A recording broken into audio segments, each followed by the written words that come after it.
Hi, it's me, Stephen Hayes here, and I just want to say a few things in a short video.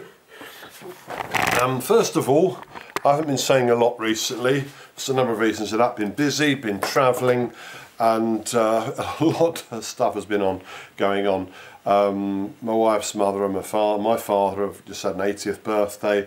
I'm preparing for a big educational event that I'm running. I've had a lot of other stuff going on, and we're preparing, we're doing all the orchard work I've been blogging about, and there's a few other things I don't need to talk about, but something suddenly has come up completely unexpectedly.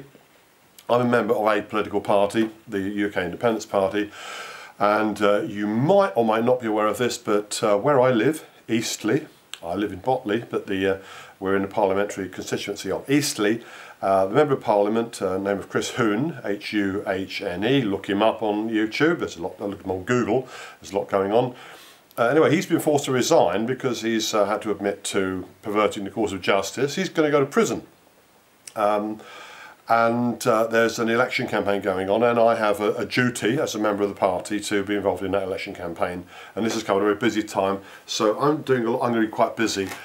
And I am going to, I won't refer to this again on this channel, but I'm working on my other channel, which was set up to promote my book, Darwin's Adders. I'm videologging on the election. Some of you who've been around for 3 years will remember that I went a bit crazy and did a lot of videologging about the 2010 parliamentary election. All of that's been removed, and I said I wouldn't videolog about elections and politics on this channel again, and I won't, but I'm just drawing attention. If anyone's interested in my view of UK politics, then if you follow the channel, I'll try and put a link below. It's Stephen Hayes, stroke Darwin's Adders, and I will try and put a link below. I'll be putting a daily blog about that, no more on that now. But I'll be blogging daily there, and so I might not be here so much. Anyway, I would like to say I've got this lovely book from one of the many lovely subscribers, and I already opened it, but here it is. And a dear friend who didn't want to be named,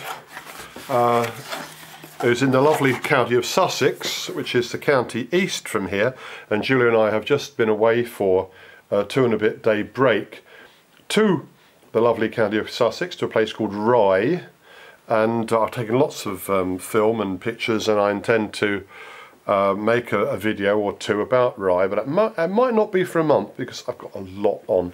Anyway, this dear friend wanted to send me this book for free, and they very generously have done so. Apples and Orchards in Sussex. It's published by Orca Book Services, Action in Rural Sussex and Brighton Permaculture Trust. And I haven't had the time to look through it yet, but it looks lovely. I love books like this.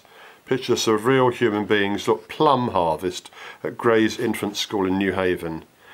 Generations United, a Burwash Cub Scout and leader Emmanuel Flecken, aka Red Fox, puts the finishing touches to a new planted tree. I love to see the generations getting together to plant trees and having a good time in an orchard. We really want to help people have a good time in orchards. That's a nice picture of a proper apple picking sort of pouch thingy, which I need to design and build some of next year, which I trust I will. I've got the leather, I've got the wood, and now I have the time now. Yeah, it's a modern style of orchard there. There you can see that. It's a limit to what you can expect to see probably. Older book. Older picture, old fashioned style and boxes, nice watercolour painting. It's a lovely book. Dear friend, you know who you are to have sent this. Yeah, I'm very grateful. Oh, this is one amazing. This is in West Dean Gardens. On my website, fruitwise.net, there is a section called Other People's Orchards, and that has got some photographs from West Dean, which I was recently approached by a commercial nursery asking for my permission to use the pictures, which I willingly gave, as I've said before, and I'll say it again. All of the it's an ancient bit of grafting now. All of the images that I have put on my website. I am willing for anybody who wishes to use them for any, quote, honest, not-for-profit purpose. If you're going to make a bit of profit from it, then, well, if you send me some, if you make a lot of profit, then send me some, you know. But otherwise, you know, the default position is, yeah, of course you can use my pictures. Freely ye have received, freely give, as our Lord said. Anyway, this is a beautiful book. Oh, incidentally, I'll finish up. There's a map of a rough map of Sussex. Rye is about there. You see Rye, where my finger is, and that's Rye, just on the very edge of Kent. And we took a train journey there and spent a couple of days, so had a really good time. Yeah. One final thing. I've had about 40 requests for scion wood come in.